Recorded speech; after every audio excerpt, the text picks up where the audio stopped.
Қадірлі достар, бүгін ассалаумағалейкум қадірлі достар. Бүгін 6 сентябрь жұма күні кезекті сабағымызды тауымызға келдік, тренировкамызды істедік, суымызға түстік. Енді Мақсат Қалқы мырзаның кезекті сабағы. Ал Мақсат өзіңіз. Ал кеттік, бастайық. Бисмилля. Экономика дегенге қатысты, мысалға, сонда өте қиын түгі де жоқ. Бұл кәдімгі біздің өмірімізде, тұрмыс-тіршілігімізге арналған білім. Өйткені ғылым ретінде қалыптасқан бұл сала ғылым деп саналады. Өз алдына математика ғылымы, физика ғылымы деген сияқты ғылымдардың өзінің тармақтары сияқты экономика ғылымы. Ғылымның өзі екіге бөлінеді. Фундаменталды дейді, жаңағы іргелі ғылымдар, және прикладный дейді, қолданбалы ғылымдар. Экономика бұл қолданбалы ғылым. Сіз бұны оқып алсаңыз, ертең өміріңізде қолдана бересіз. Сондықтан да бұның пайдасы өмірімізге, тұрмыс-тіршілігімізге өте қажет. Қандай кезде дейсіздер ма?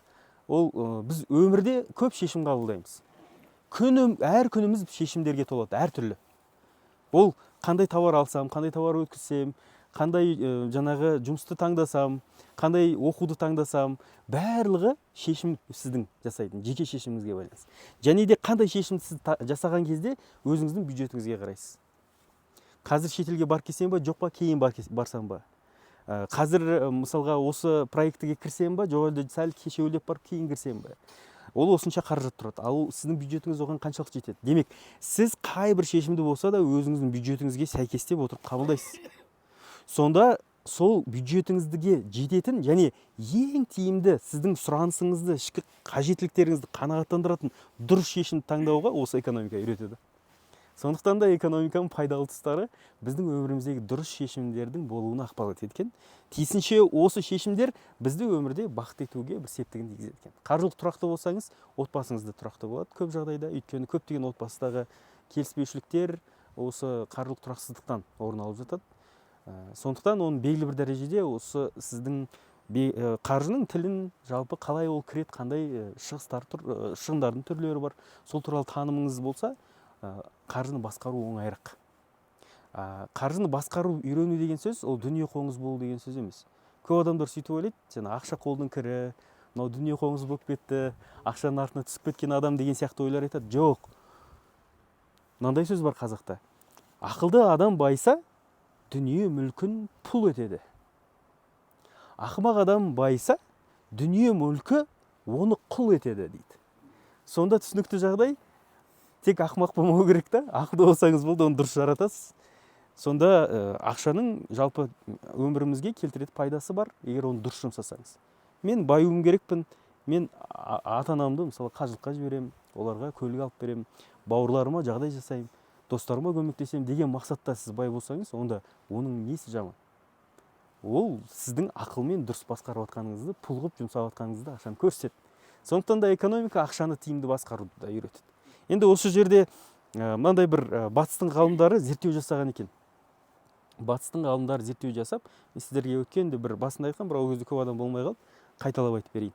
Гарвардтың ғалымдары зерттеу жасап, қалай адам бақытты болады деген нәрсеге терең зерттеген екен. Сонда адам бақытты болуы дейді, ата-ананың бақытты болса дейді, ата-ана бақытты болса, бала автомат түрде генетикалық тұрғыда 48%-ға бақытты болып туылады екен. Өмірге уже 50%-ға жуық бақытты бала дүниеге келеді екен. Егер ата-анасы бір-біріне ғашық болып, бір-бірін сыйлап, қадір тұтып, жақсы көріп үйленсе, онда бала уже жарты ғұмырына бақытты адам болып туылады екен. Енді өзімізде өмірімізде көп кездестіреміз ғой, өмірде арамызда да кездеседі, күліп жүретін, мәз болып жүретін жаңа адамдар болады.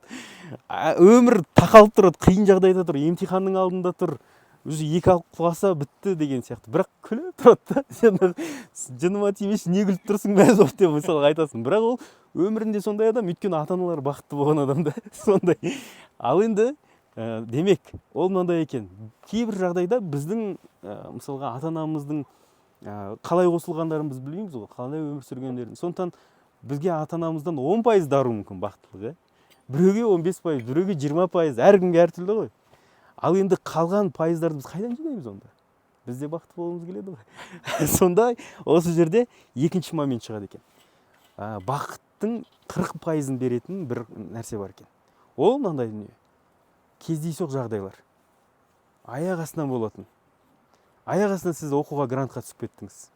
Қуанасыз. Аяқ астынан бір лотерея ұтып алдыңыз. Төбеден Құдай форчкадан берген деген осы екен дейсің да. Ура деп жан қуанасыз, иә. Сондай бір тағдырдың беретін сыйлары. Сіздің есіңізде қалып қалады да ол жағдай. Деген сондай қуаныш, төбеге көкке екі елі жетпей сондай шаттанасыз. Бірақ та білесіздер ме, ол қуаныш көпке созылмайды екен. Қанша уақытқа созылады деп ойлайсыз? Мысалға сіз армандап жүрген көлігіңізге жеттіңіз. Рахаттанып отырып жаңағы риза боласыз, а қанша уақыт созылады ол? 6 айдан аспайды екен, ғалымдар зерттепті. Ол әркімде әртүрлі, біреуде 1 айдан кейін ақ ол көлігі күнделікті бұрыннан бар көлігі сияқты болып тұрады. Енді басқа көлік мінсем де тұрады дейді. Адамның қажеттіліктері шексіз екен. Құдай сөйтіп жаратып қойғанда. Сіз мысалға бір көлікке жетсеңіз, енді не? Енді екіншісіне жетсем екен, енді Геленваген алсам, енді сөйтсем де жүре бересіз да.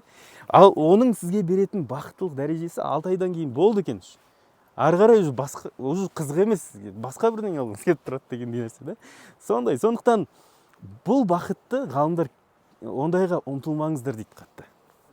Ол сізге көп бәрібір не бермейді дейді андай. Ұзақ мерзімді сізге құндылық бермейді. Және де айтады, осы жерде жаңағы мынандай нәрсені айтады да, зерттеп көріпті, жаңа лотерея ұтып алған адамдар 1-2 жылдан кейін өмірі қандай өзгерді екен. 90%-ға өмірлері бұрын болған жағдайдан да нашарлап кеткен екен. Сондықтан да ол жай төбеден келген, аяқ астынан келген сый, тамақ болмайды, қадір болмайды деген сөз ғой. Сондықтан оған ұмтылмау керек. Құдай тағдыр берсе маңдайыңызға, біреу сыйлық берсе, ол жақсы. Келді ма, келді. Енді қараңыз. 48% ата-анадан кендік тұрғыдан беріледі. 40% жаңағы өмірдің бір сәттері кездесу. Ата-анадан бізге 48% берілмеуі де мүмкін. 10% ғана берілуі мүмкін, Жаңа 40% тағдырымызға жазылмаса, ондай сыйға, бұл сияпатқа ие болмауымыз да мүмкін. Ал енді жұрттың бәрі лотерея ұта бермейді ғой. Ал енді 12% қалып тұр екен да. Ол 12% деген не? Ол 12% 4 нәрседен тұрады дейді. Біріншісі сенім. Сеніміңіз жүректегі. Ол Құдайға деген сенім. Ол өзінің ата-анаңызға деген, өзіңізге деген сенім. Жаныңыздағы достарыңызға деген сенім. Сенім. Ол үлкен күш екен. Екінші, ол отбасыңыз. Ата-анаңыз, жарыңыз, балаларыңыз, бауырларыңыз, отбасыңыз. Үшінші, бұл ортаңыз. Сізді қоршаған орта. Достарыңыз, жақсы дамитын орта ма? Бір-бірге жақсылыққа шақыратын орта ма? Міне сол сізге үлкен жаңағы бақыт сыйлайтын. Енді 4-шісі, мынау кішкентай ғана көріп тұр да. Ол не деп ойлайсыздар? Ол мынандай екен. Еңбекпен жеткен жетістік. Еңбекпен жеткен жетістік. Өзіңіздің маңдай теріңізбен еңбекпен жеткен жетістік. Ол бақытты айтып жеткізу ол мүмкін емес. Сіз өз еңбегіңізбен, өзіңіздің күшіңізбенен үлкен жетістікке жеттіңіз. Болды, міне сол бақыт сізге ғұмырыңызға үлкен құндылық. Ғұмырыңызға. Ол жаңағы сіздің ата-анаңыздан бақыттың 10% берілді. Мына жақта ешқандай өмір сізге қиындық тек қана беріп отыр. Жақсылық аяқ астынан жаңа төбеден түсіп атқан жоқ ештеңе. Ой деп үнжұрғаныңыз сүрмеңіз. Сізде сенім бар жүрегіңізде. Құдайға деген сеніміңіз бар, өзіңізге деген сеніміңіз бар. Ата-анаңызбен қарым-қатынасыңыз жөндеңіз. Әйеліңізбен қарым-қатынасыңыз жөндеңіз. Ол біздің Құдайдың бергенімізге аманаты, соған біз ие болайық, оны бақытты қылайық.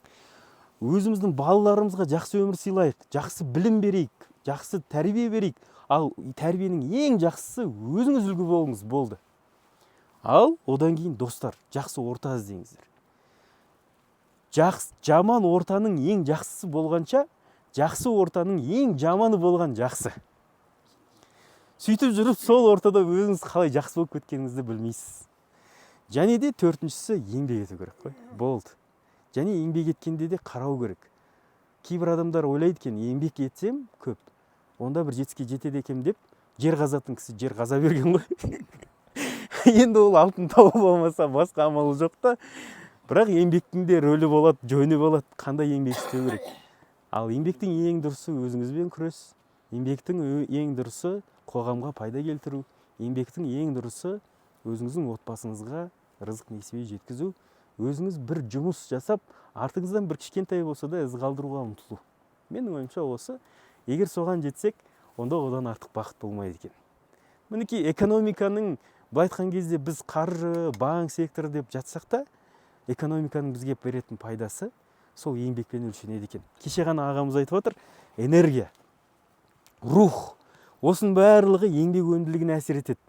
Егер біздің еңбегіміз өнімді болса, ол бізге бақыт сыйламай қоймайды екен. Ол жұмысымыз әрқашан нәтижелі болады, жемісті болады.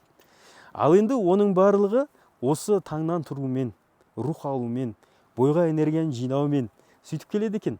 Және де еңбегіңіз нәтижелі болса, ол деген сөз сіз демек сол еңбекті жақсы көріп жатсыз. Ол еңбек сіздің жүрегіңізге жақын. Сіз оған махаббатпен істейсіз. Ал махаббатпен істелген кез келген жұмыстың өзіндік өнімділігі бар. Өзіндік өнімділігі бар. Мінекей экономикаға байланысты айтқан кезде сол еңбек өнімділігі өлшемі өте алдыға шығады екен. Біз өткенде экономиканың заңдылығында эквилибриум деген сөз теңгерімділік, баланс ұстау. Соған біз тоқталған болатынбыз. Сол өмірдің өзі содан тұрады екен, баланс ұстау. Ол деген бір жақты болып кетпеу. Әр нәрсені өлшеп, теңдестіріп ұстап отыру керек екен. Сіздер қазір үйге барғанда іздеп көріңіздер, мынандай бір не бар, колесо жизни дейтін Google-ға терсеңіздер, шығады жаңағы өмір дөңгелегі деп тұрады. Өмір дөңгелегі. Ол 8 бағыттан тұрады. Ол 8 бағыттан тұрғанда, мысалға қалай айтсақ болады. 8 телефонды қояйықшы мына ортаға. Бір телефон, екінші телефон, үшінші телефон. 4 болды тағы да. Қанша болды? Мінекей. Мынау отбасы, мынау мансабыңыз, мынау ақша қаражаттарыңыз, мынау сіздің достарыңыз. Көрдіңіз ба? Мынау өзіңіздің өмірдің рахатын сезіну, өмірден ләззат алу, гармония. Бәрі осы өлшемдер. Біреусіне көп бөліп, біреусіне аз бөліп қоюға болмайды.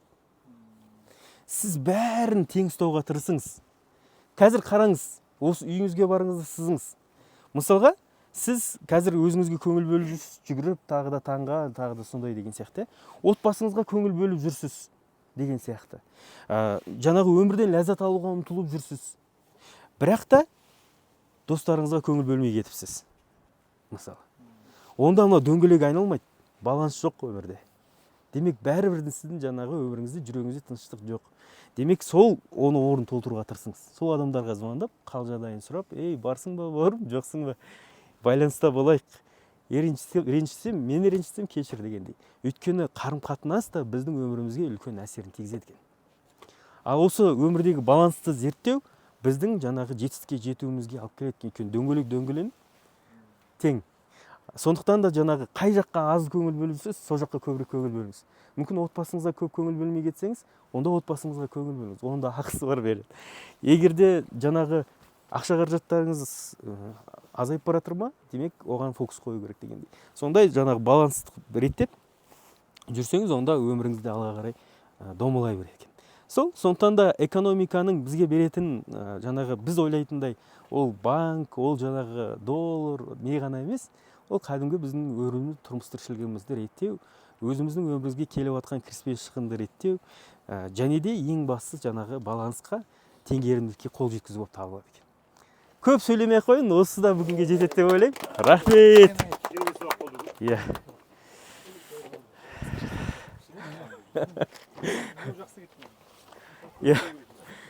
Колесо жизненного баланса деп терсеңіздер, шығады.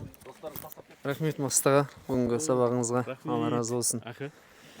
Бәрекелді, керемет сабақ болды. Барлықтарыңызға енді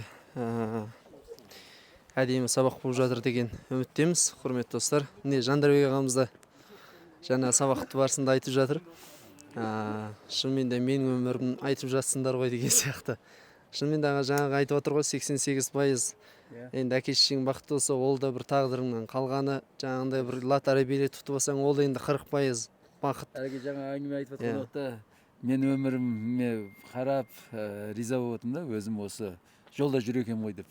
Қалғанын айтып отыр жаңағы 4 түрден тұрады. Соның ең кереметі еңбекпен жеткен жетістік деп соны ағам айтып жатыр, тура менің өмірімді айтып жатыр екен ғой деп. Сол салауатты өмір салтын ұстанайық, жігіттер, оянайық, ерте жатайық, ерте тұрайық. Бақытты болыңдар. Керемет. YouTube каналға жазылыңыздар, әр күні осы сабағымыз болады, қалдырмаңыздар.